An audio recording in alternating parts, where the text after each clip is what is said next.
Terima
Shri Vyas मुनींना माझा कोटी प्रणाम.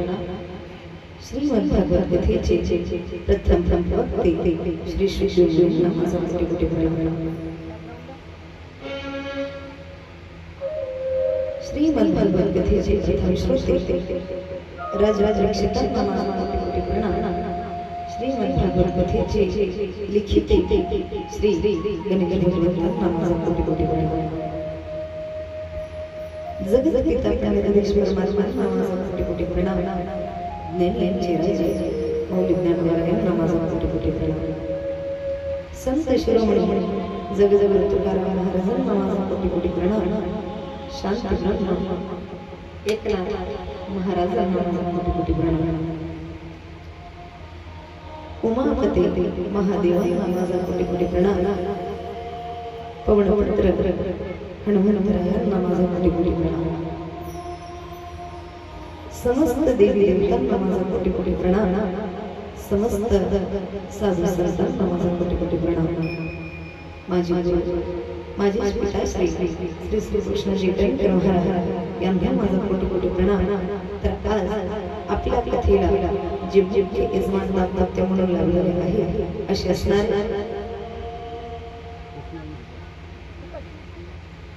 हरिभक्त आहे.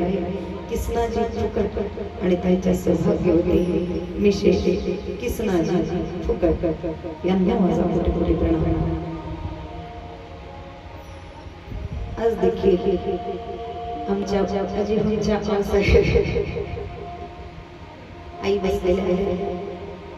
आईंना माझा कोटी प्रणाम. मंचावर उपस्थित सर्व माझे सहकारी मंडळी यांना माझा कोटी प्रणाम.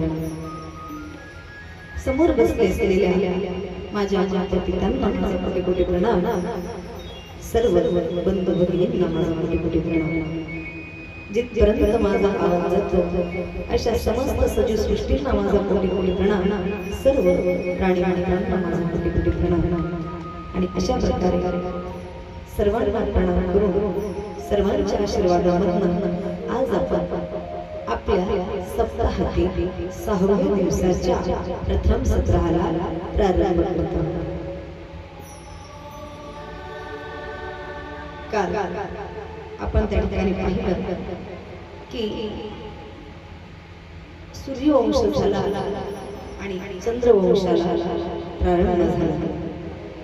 चंद्रवंशामध्ये कोण कोण होऊन गेलं ते सुद्धा आपण कालच्या कथेमध्ये पाहिलं. इकडे व्यास मुनींपर्यंत काल आपली कथा आलेली होती. व्यास मुनींच्या तपोबलाच्या साह्याने अंबिका आणि अंबालिका यांना धृतराष्ट्र आणि पांडू यांची निर्मिती होते. त्यांना जी दासी सुद्धा असते त्या दासींना विदुर काका प्राप्त होता. इकडे धृतराष्ट्रांचा विवाह गांधारी मातेसोबत होतो आणि पांडवांचा माद्री आणि कुंतीसोबत होतो.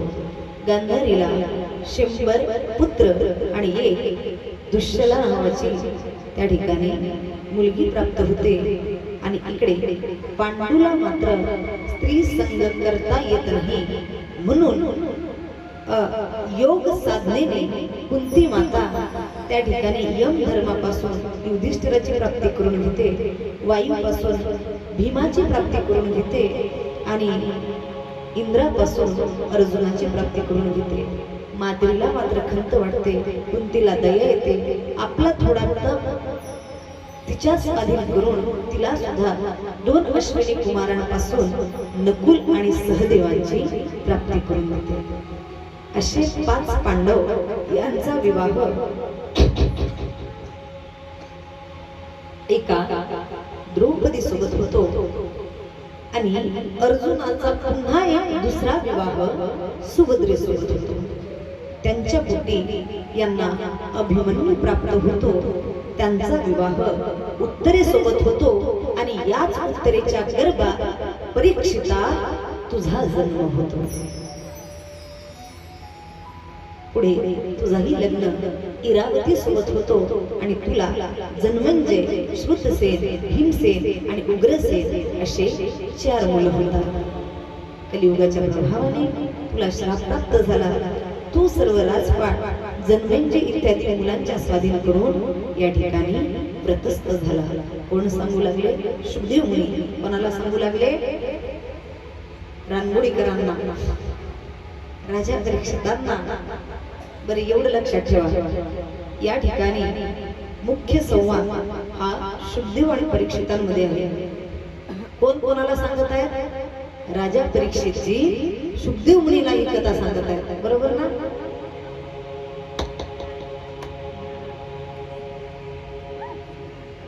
सहा दिवस झाले. 6 दिवस किती? तरी मी म्हटलं राजा परीक्षित शुभदेवजीला सांगत आहेत तर वच म्हणतात. सांगा कोण कोणाला सांगत आहेत? असं तोंडातल्या तोंडात बोला की मला अजिबात समजलं नाही पाहिजे. हो, आणि तुम्ही मला पागल म्हणलं पाहिजे. आता लक्षात ठेवा, परत विचारले. शुभदेव मुनी राजा परीक्षितांना सांगत आहेत. ही कथा कोण कोणाला सांगत आहेत?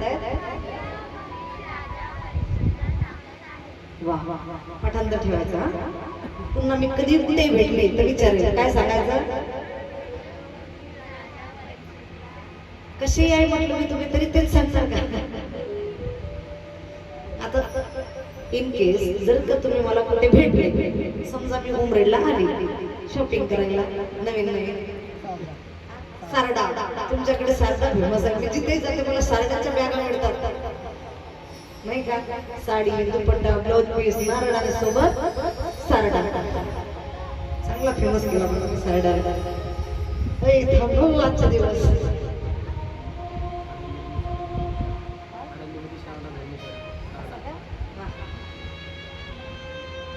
असं कुठे होतो आपण? जर आपण कुठे भेटलो तर मी तुम्हाला काय विचारेल? कुठचे तुम्ही? रांगोळीचे का? हा, चेहरा पाहिल्यासारखं वाटतं. अच्छा, कुठे आले? मग ते उत्तर काय देणार? शुभदेव मुनी राजा परीक्षित. बरं तुम्ही मला काय विचारता? जर मी तुम्हाला सापडले कुठे भेटली रस्त्यात दिसतात जाऊ द्या पाठांतर करून जेव्हा कधी भेटली का मग अंमलबजावणी करा. आता मात्र इकडे या ययातीच्या पुढे म्हणजे हा सगळा वंश ययातीचा आहे बरं का. त्यांच्यापासूनच हा पांडव वंश यदुवंश हा निर्मिती होतो. यांचा मोठा मुलगा यदू याच्या पोटी कोष्टा याच वंशात पुढे विदर्भ राजा. मला झाकीची सूचना करा. तयार आहे का? बाळ तयार आहे का? याच वंशात पुढे विदर्भ राजा त्यांच्या पोटी कृत याच वंशात पुढे सातवता राजा याच वंशात पुढे अंधक आणि याच वंशात पुढे अहुक राजा यांच्या पोटी देवक आणि उग्रसे असे 2 मुलं. या देवकाला 4 मुलं आणि देवकी सह 7 मुली. बोलू नका झाकी बोलवणारच नाही. देवकला 4 मुलं आणि देवकी सह 7 मुली. इकडे उग्रसेन महाराजांना कंसासह 9 मुलं आणि 5 मुली. पुढे सातवत या राजाच्या ठिकाणी वृष्णी यांचा जन्म होतो. याच वंशात पुढे चित्ररथ आणि श्वफल्क होता. श्वफल्काचे मुलगा अक्रूरजी महाराज. अक्रूरजींची कथा समोर फार सुंदर येणार आहे. त्यामुळे अक्रूरजी श्वफल्काचे पुत्र एवढं लक्षात ठेवा. चित्ररथच्या ठिकाणी विदुर आणि विदुरांच्या पोटी सुरसेन राजा आणि याच सुरसेनच्या पोटी जगाच्या बापाचा जन्म होतो. जगाच्या मालकाच्या बापाचा म्हणजे साक्षात वसुदेवाचा जन्म होतो. यांचा विवाह मरीषा सोबत होतो आणि यांच्या पोटी 5 मुली आणि 10 मुलं होतात.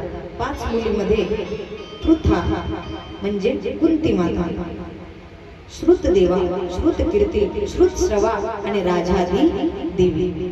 10 मुलांमध्ये वसुदेव, देवभाग, देवश्रवा, अनक, शृंजक, श्यामा, कंक, शमी, वत्सक आणि वृक. म्हणजे जगाच्या मालकाचा बाप म्हणजे वसुदेव आणि कुंती सख्खे बहीण भाऊ आहेत. केवढं कुंतीचं भाग्य की जगाच्या मालकाची अक्का झाली.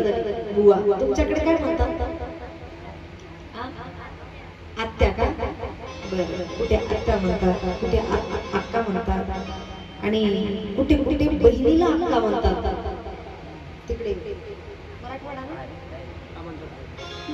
मराठवाडा त्या साईडला बहिणीला अक्का म्हणतात. आपल्याकडे पप्पाच्या बहिणीला अक्का म्हणतात. आमच्याकडे तुमच्याकडे आत्या म्हणतात. जाऊ आता मात्र या वसुदेवाचा विवाह देवकी सोबत होतो आणि यांच्या पोटी कृष्णासह 8 मुलं आणि 1 बहीण यांचा जन्म होतो. त्यांचे नाव कीर्तिमान, सुषेण, भद्रसेन, ऋजू, संवर्धन, भद्र, बलराम आणि श्रीकृष्ण. झाला कृष्णाचा जन्म. राजा परीक्षित म्हणतात एवढा झटपट कस काय झाला? शुभदेव मुनी म्हणतात कस काय झटपट झाला? रोज नेहमी आम्ही 4थ्या दिवशी कृष्णाचा जन्म करतो. आज 6वा दिवस लागला तरी झटपट म्हणतात. नाही, झटपट म्हणजे एवढं शॉर्टकट की झाला कृष्णाचा जन्म. आम्हाला नाही नाचू दिलं, ना कुदू दिलं, ना आनंद उत्सव, ना फुलं रे. कालच त्याची प्रसाद करून ठेवली. चॉकलेट नाही ना, गोड्या नाही ना, बिस्किट नाही ना, कसा कसा जन्म झाला? म्हणे असं जमणार नाही. आम्हाला कृष्ण चरित्र आणि कृष्ण जन्म कथा ही सविस्तर पूर्वक सांगा. कथितो वंश विस्तारो भवता समसूययो राज्ञाचो वैवंशानां चरितं परमाद्भुतं. सांगितले कथितो वंश विस्तारो. भगवंताची ही कथा आम्हाला विस्तार पूर्वक सांगा की भगवंताचा अवतार का बरं झाला भगवंताला या ठिकाणी अवतार का घ्यावा लागला आणि त्यांनी काय कार्य केले त्यावेळेस सुखदेव मुनी सांगतात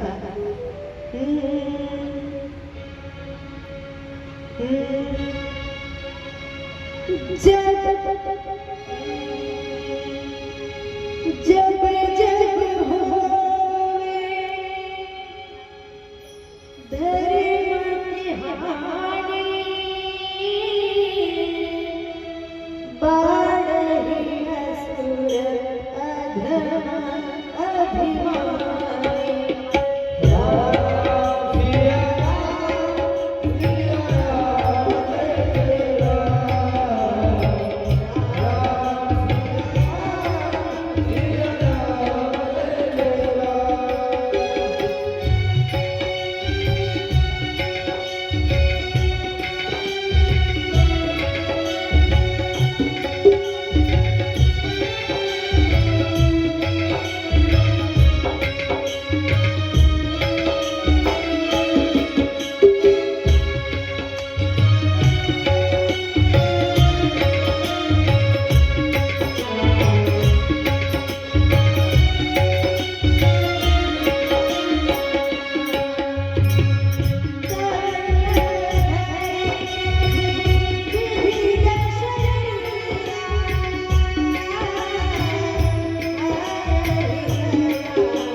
जेव्हा जेव्हा धर्माची हानी होईल आणि अधर्म बळावू लागेल तेव्हा तेव्हा जगाचा मालक या ठिकाणी अवतार घेईल. कारण त्या ठिकाणी वचन दिलंय भगवंतांनी यदा यदा हि धर्मस्य ग्लानिर्भवति भारत अभयुद्धानाम अधर्मस्य तदात्मानं सृजाम्यहम्. जेव्हा जेव्हा धर्माची ग्लानी होईल आणि अधर्म बळावू लागेल तेव्हा तेव्हा या ठिकाणी मी स्वतः आजी आजी आजी आजी ऐ निळा लुगडा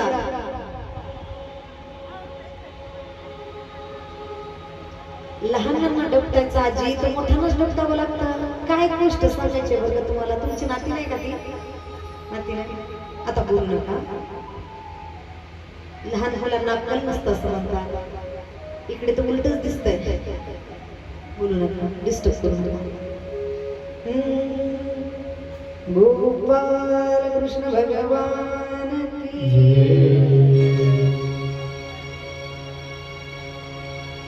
जेव्हा जेव्हा धर्माची ग्लानी होईल आणि अधर्म बळावू लागेल तेव्हा तेव्हा मी स्वतः या ठिकाणी अवतार धारण करेन आणि काय करेन तर परित्राणाय साधना विनाशाय च दुष्कृता धर्म संस्थापनार्थाय संभवामि युगे युगे. प्रत्येक धर्मात प्रत्येक युगामध्ये या ठिकाणी मी येईन, साधूंचं परित्राण करेन आणि दुष्टांचं निर्दलन करेन. परित्राण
भक्त राखे पायापाशी दुर्जनाशी संवारी. या आवाजाला थोडा नीट करा बरं का, मला असं कम्फर्टेबल नाही वाटत. भक्त राखे पायापाशी आणि दुर्जनाशी संवारी. आता मात्र त्या ठिकाणी भक्तांचं रक्षण करण्याकरिता मी अवतार धारण करेल असं ज्यावेळेस भगवंत सांगतात, इकडे ब्रह्मदेव सगळ्यांना म्हणतात की भगवंत या मृत्यू लोकामध्ये अवतार धारण करणार आहेत, म्हणून त्या अगोदर तुम्ही सुद्धा त्या ठिकाणी अवतार धारण करा. सगळे देवी देवता अत्यंत आनंदित होतात, साधू संत ऋषी मुनी सगळे आनंदित होतात आणि त्या ठिकाणी भगवंत अवतार घेणार म्हणून स्वतःही अवतार धारण करू लागतात. आता मात्र इकडे महाविष्णू शेषजी महाराजांना सांगतात की चला आता आपल्याला अवतार घ्यायचा आहे. सगळ्यांचा अवतार करी झालेला आहे, आपल्याला अवतार घ्यायचा आहे. कारण या ठिकाणी ज्यावेळेस देवकी आणि वसुदेवाचा विवाह संपन्न झाला, या विवाहामध्ये फार मोठं संकट आलेलं होतं. वसुदेव देता देवकी बहीण लग्नामध्ये विघ्न झाले पहा. आकाशाची वाणी सांगत असे कंसा मनी भरवसा बोलण्याचा. आठवाईचा पुत्र वधील तुझशी ऐकून मनाशी शोधावला. लक्षात आलं की आठवा मुलगा माझ्या बहिणीचा आणि मलाच मारणार आहे, माझाच काळ बनून येणार आहे. याने विचार केला की आपल्या बहिणीलाच मारून टाकायचं. पण मग वसुदेवाने म्हटलं, नाही राजा, माझ्या बहिणीला मारू, माझ्या पत्नीला मारू नको. अरे मुसमुसणारं तारुण्य लावण्य ही नववधू अजून तिच्या सासरी सुद्धा गेली नाही. अरे आमच्या संसाराला सुरुवात सुद्धा झालेली नाही आणि असा संसार सुरू होण्याआधी त्या ठिकाणी माझ्या पत्नीला मारून मोडू नकोस. मी वचन देतोय, तुला जर का माझ्या मुलांपासून त्रास आहे तर मी माझी मुलं तुला समर्पित करेन. पुत्रण समर्पय शेषा यतस्ते भयमुत्थितम. मी माझे मुलं तुला स्वाधीन करेन, परंतु माझ्या पत्नीला मारू नको. आता मात्र कंसाने विश्वास ठेवला आणि त्या ठिकाणी या दोघांनाही आपल्या निदर्शनाखाली आपल्या महालातच ठेवून घेतलं. आता मात्र देवकी मातेला तिच्या सासरी पाठवलेलं नाही आणि कारागृहात सुद्धा टाकलेलं नाही. बरेच लोक म्हणतात की कारागृहात टाकलं, कारागृहात नाही. कारागृहात नाही टाकलं. केव्हा टाकलं? ज्या वेळेस भगवंत देवकीच्या गर्भात आले आणि कसा प्रकार लक्षात आलं, देवकीचे तेज जसे जैसा सूर्य कंसाचे हृदय जळत असे, तेव्हा मग यांनी त्यांना कारागृहात डांबलं. तोपर्यंत फक्त आपल्या महालामध्ये आपल्या निदर्शनाखाली ठेवलं. आता मात्र पाहता पाहता यांच्या संसाराला सुरुवात झाली आणि पहिला कीर्तिमान नावाचा मुलगा प्राप्त झाला. वसुदेवाने ज्याप्रमाणे वचन दिलेलं होतं, मुलगा उचलला आणि कंसाकडे स्वाधीन केला. कंसाने पाहिलं की एवढं गोंडस मुलगा आणि हा नेमका पहिलाच आहे मला मारणारा. आठवाईचा पुत्र वधील तुझसी, आठवा मुलगा मारणार होता. पहिल्यानं काय घडवलं असा विचार केला आणि तो मुलगा मात्र परत करवला. आता याने मुलगा परत करवला म्हणून त्या ठिकाणी शेंडीवाला बाबा आला. नारायण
कोण आले कोण आले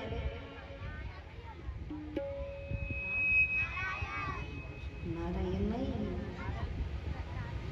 नारद मुनी कोण आले नारद मुनी आणि नारद मुनी कशाकरिता पुण्य सारावया भेटे देव ऋषी वधी बालकाशी माईक वधी बालकाशी ठेवू नका सांगितलंय की अरे तो देव आहे देवाची लीला की कोणाला समजलेली आहे कमळाचं फुल हातात घेऊन आले कंसाला विचारू लागले सांग कंसा या ठिकाणच्या पहिल्या नंबरची कडी कोणती आहे मी तुमच्या पुढे असं कमळाचं फुल धरलं आणि विचारलं की या ठिकाणी पहिल्या नंबरची कडी सांगा सांगणार का तुम्ही दुसऱ्या नंबरची तिसऱ्या नंबरची चौथ्या तरी सांगा पाचव्या तरी सांगा शक्य नाही कंसाने सांगितलं नाही देव ऋषी नारद मुनी सांगतायत की हाच आहे ज्याप्रमाणे तू या कमळाच्या फुलातील पहिली कडी सांगू शकलास नाही आठवी कडी सांगू शकलास नाही त्याचप्रमाणे ते जे 8 मुलं जन्माला येणार आहे कमळाच्या कडीप्रमाणे असणार आहे ज्यातील पहिला कोणता दुसरा कोणता तिसरा कोणता तू समजला ज्याला पहिला तोच निघला 8वा तर काय करून घेशील मग काय याच्या दुर्बुद्धीमध्ये लगेच दुष्ट बुद्धी संसरली आणि परिणाम की परत आपल्या देवकीकडे गेला बहिणीकडे गेला आणि तिच्या मांडीवरचा बाळ उचलला गार गार गार गार फिरवला आणि एका क्षणामध्ये असे 1 नाही 2 नाही 3 नाही 4 नाही तब्बल 6 मुलं देवकीचे संपले आणि आता मात्र सगळे देवाची विनंती करू लागले श्री अनंता मधुसूदना पद्मनाभा नारायणा जगत व्यापका जनार्दना आनंद गणा विनाशहा एवढा विनाश होतो अविनाशी तू असताना सुद्धा कधी येणार देवात कधी येणार सांगितलंय आकाशाची वाणी सांगत असे सकाळशी तडमडी मनाशी करू नका आता लगेच भगवंताचा या ठिकाणी अवतार होणार शेष महाराज इकडे शेष महाराजांना सांगितलंय की चला आता जास्त विलंब करून चालणार नाही शेष महाराज म्हणतात कुठं जायचंय म्हणजे मृत्यू लोकात माझ्यासोबत अवतार घ्यायचा आहे शेष महाराज म्हणतात आता अजिबात मी त्या भानगडीत पडणार का पडणार नाही अरे मागच्या जन्मात पडलो होतो 14 वर्ष वनवासात तुझ्या माग माग माग माग तू म्हणशील ते ऐकायचं तू सांगशील ते 14 वर्ष उपाशी डोळ्याला झोप नाही ना काही नाही आता मात्र मी जन्म घेण्याच्या भानगडीत पडणार हा चतुर भगवान विष्णू ते सांगतात काय अरे त्यावेळेस तू लहान झाला मग आता कसं होऊ आता तू वडील होई बा सर्वज्ञ पाळीन मी आज्ञा तुझी बारे आता तू मोठा हो आणि तू जर मोठा झालास त्यावेळेस तू लहान होतास त्यामुळे तुला माझ्या आज्ञा पडावं लागल्या आता मी लहान होतो तू मोठा हो आणि मी तुझ्या सगळ्या आज्ञा पडेल असं लालच दिलं बरं का शेष महाराजांना परंतु या भागवतामध्ये 18,000 श्लोक आहेत किती हजार 18,000 एकाही श्लोकात असं वर्णन नाही का या कानोव्याने त्या दाऊ भैयाचा ऐकलं परंतु जन्म घेण्यासाठी लालच दिलं आता हे शेष भगवंत होते भोले बाबा ते मात्र जन्मासाठी तयार झाले आणि कुठे देवकीच्या गर्भामध्ये जसं शेष महाराज देवकीच्या गर्भामध्ये आले तसंच या भगवंताने मायेला आज्ञा केली की देवी जी आओ शेष जी को रोहिणी के गर्भ में पहुंचा और तुम मैया यशोदा की बेटी बन जाओ कंस तुम्हें मारने का प्रयास करे तब अष्टभुजी बन जाओ अब योग माया ने वही किया जो हरि ने आदेश दिया और कंस को लगा कि देवकी के सप्तम गर्भ का पतन हो गया आता मात्र त्या ठिकाणी 7वा गर्भ पतन झाला अशी भानगड कसं म्हणजे रोहिणीच्या गर्भात पाठवला तो तिकडे यशोदा राणीकडे या मोहिनीने रूप धारण करायचं ठरवलं आणि इकडे आता मात्र भगवंत 8वा आणि मग काय देवकीचा तेज असा दिसू लागला देवकीचे तेज दिसे जैसा सूर्य कंसाचे हृदय जळत असे आणि मग याने कारागृहामध्ये डांबलं. आता मात्र हा कारागृहामध्ये संसार सुरू झाला. सगळ्यांना वाटू लागलंय की भगवंत येतात, भगवंत येतात. सगळीकडे पृथ्वी आनंदी झाली. सर्व हरित क्रांती जशी दुमदुमू लागली. सगळे देवी देवता आनंदी होऊ लागले, साधू संत आनंदी होऊ लागले. आणि मग मात्र अशाच आनंदामध्ये भाद्रपद महिन्यात कृष्ण पक्ष अष्टमी तिथी वार बुधवार रोहिणी नक्षत्र हर्षयोग भव कर्ण मध्यरात्री आणि 12 वाजता भगवंताचं प्रागट्य झालं. कशा प्रकारे? अवताराच्या राशी तो हा उभा विठेवारी, तो हा उभा विठेवारी.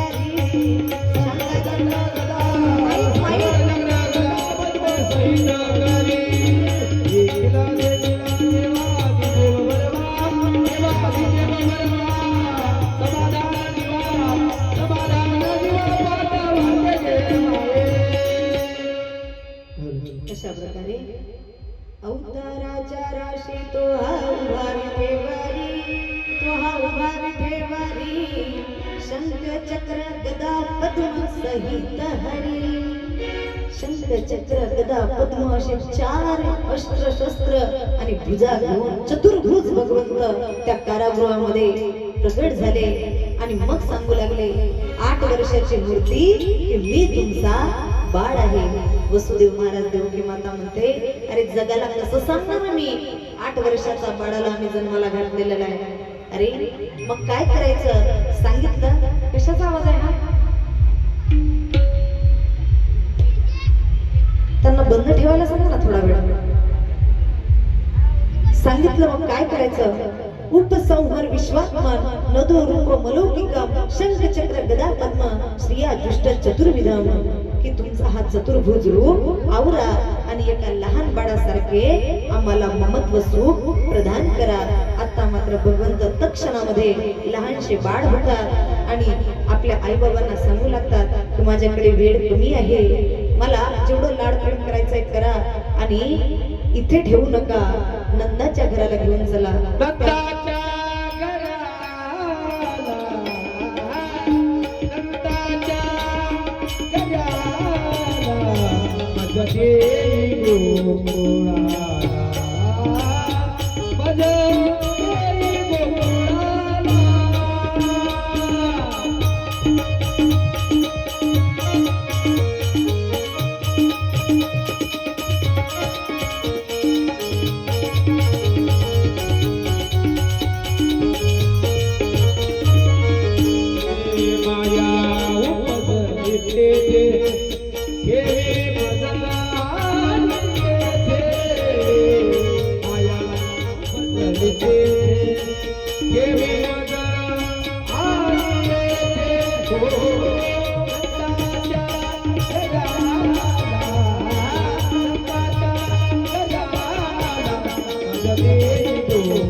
कुठे घेऊन चला तर नंदाच्या घराला, त्या ठिकाणी घेऊन चला. आता जसंच नंदाच्या घराला घेऊन चला म्हटलं त्यावेळेस वसुदेव महाराज म्हणतात, कसं न्यायचं राजा, एवढं सोपी आहे का? अरे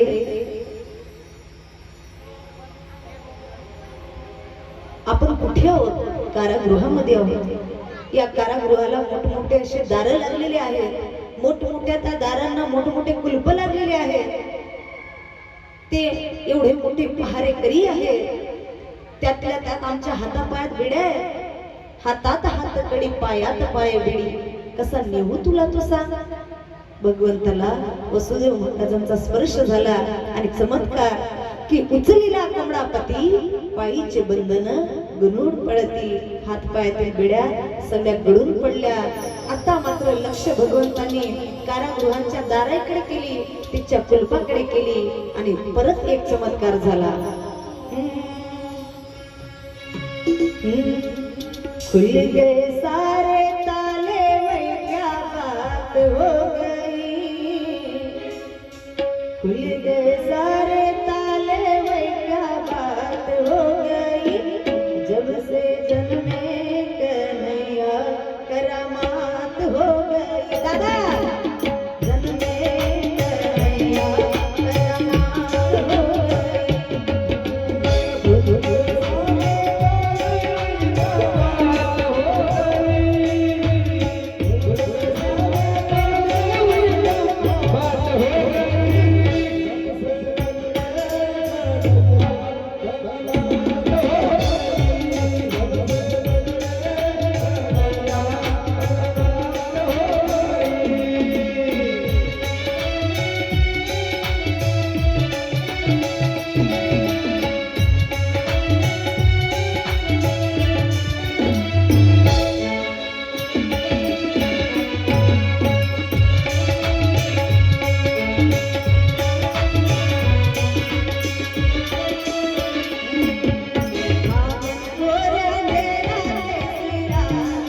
जब से जन्मे कन्हैया करामात हो गई। क्या बात है, जोरदार टाळ्या झाल्या पाहिजे।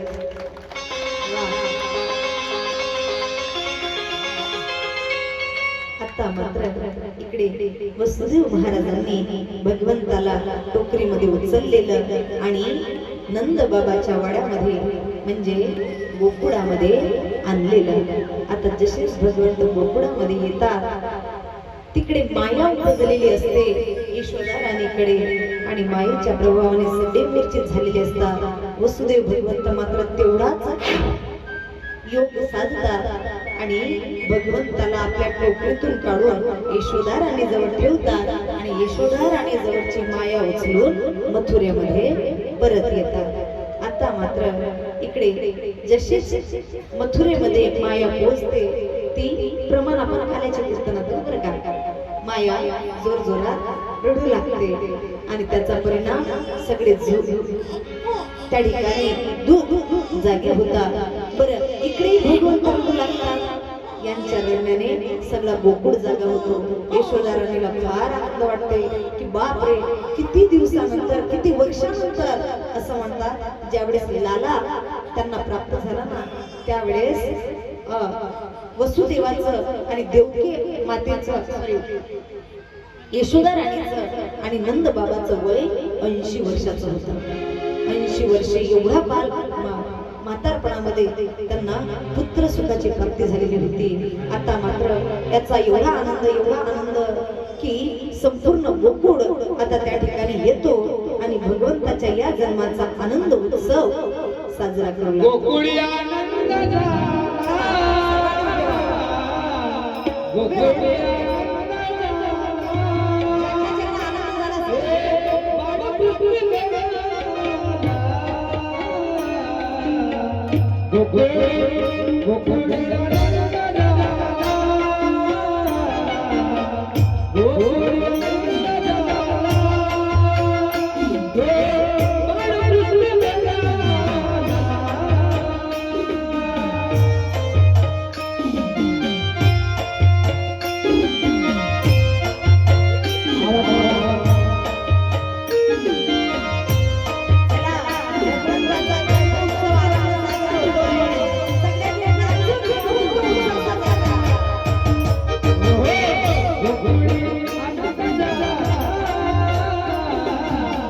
गोकुळ